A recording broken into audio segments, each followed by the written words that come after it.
Hey guys, Steve from Lakeshore RV Center. Just going to do the video orientation on your Cougar, the 32 RLI. We'll start on the outside here, work our way to the inside. If you have any questions, or if I missed something, feel free to give me a call, 231-736-9162. Be more than happy to answer any questions you have. Start right here at the entrance. You'll notice that these are the drop-down steps. One thing you want to make sure is that the door is all the way open, so there's enough clearance here for the steps to go up and down.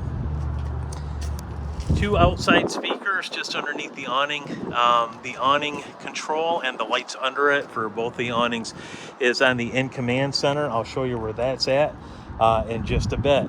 Inside the pass-through storage, you do have electrical adapter from 50 amp to 30, and then 30 also down to 15, so you can plug it in at home. There's a sewer hose as well.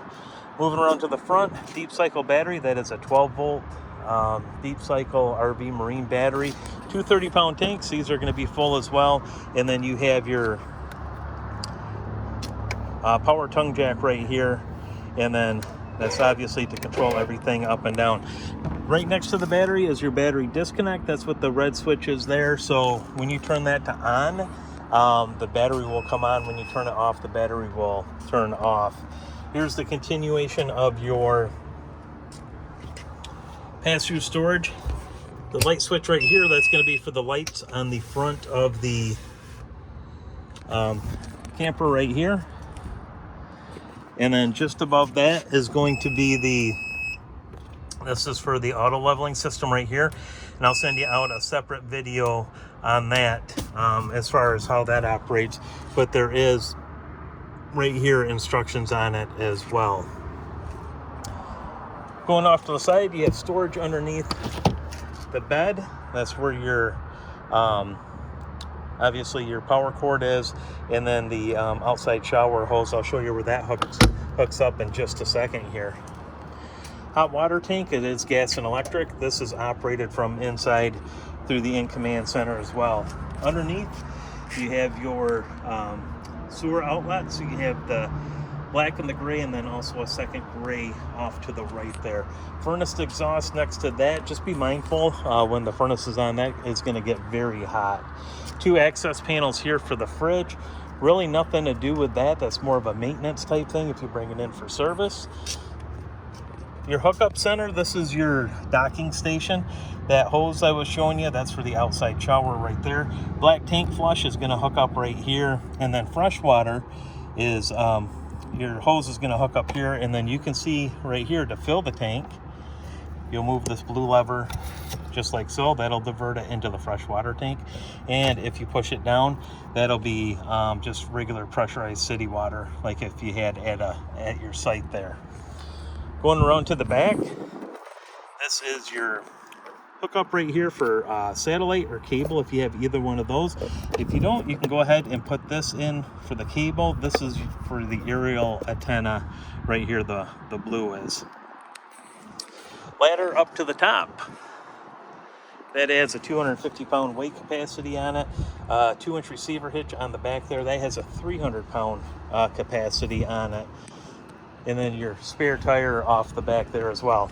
The other awning, I was just showing you that, and I'll show you the commands for that once we get inside here on the InCommand panel itself. The inside of the camper, your freestanding dinette. You can see the chairs are strapped down. Both of those, there's anchor points down in the floor for that. Theater seating right here, that's going to be your pull for on each side to recline, and then the controls for the lights right here, heat, and then also massage. Just touch that, and then it'll also give you lighting underneath the recliners as well. Height of bed sofa right here. This will convert into a bed if you need it to. Along the back wall here, power outlet, USB ports, and then light switch. It's going to be for the main lights in the cabin here. And then off to the other side, again, USB ports and then a power outlet. Anything that's not on a switch, as far as a light, right here, the switch will be in the middle. If you push that, that'll turn that on, and then to turn it off, just push again. There's a few of those in the kitchen area. Furrion system, this is the AM, FM, CD, DVD player. Also has Bluetooth capabilities to it. It has 2 speaker zones, zone 1 and zone 2. Zone 1 is for the inside. You have 4 speakers inside.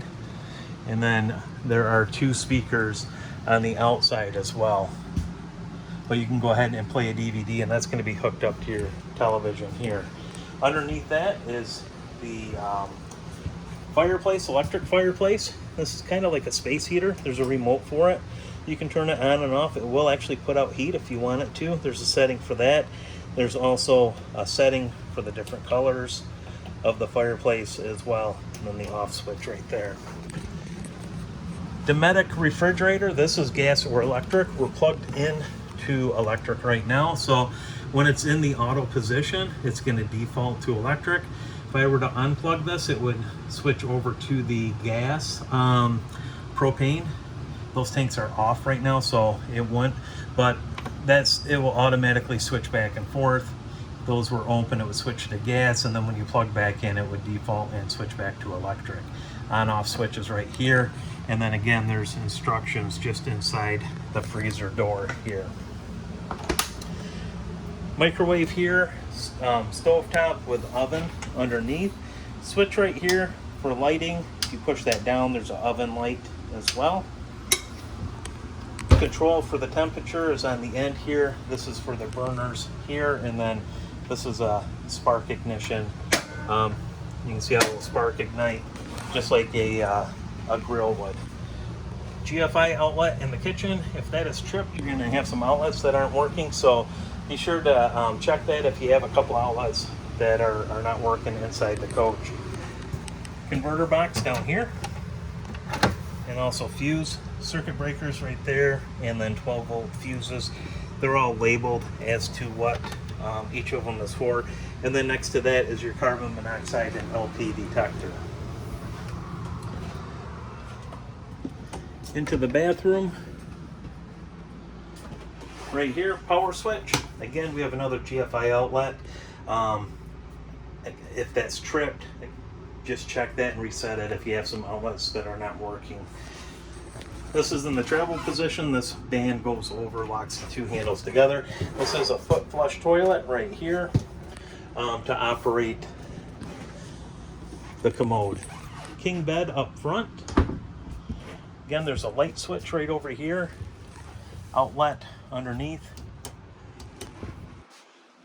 Light above the bed as well, and then more outlets next to it. There's a hookup right here for television. If you'd like to hook up a television, you can mount a mounting bracket right here. And then the storage here inside of the wardrobe for the hanging part, and then above for the shelf. Turn that off as well. At the foot of the bed, you have drawers,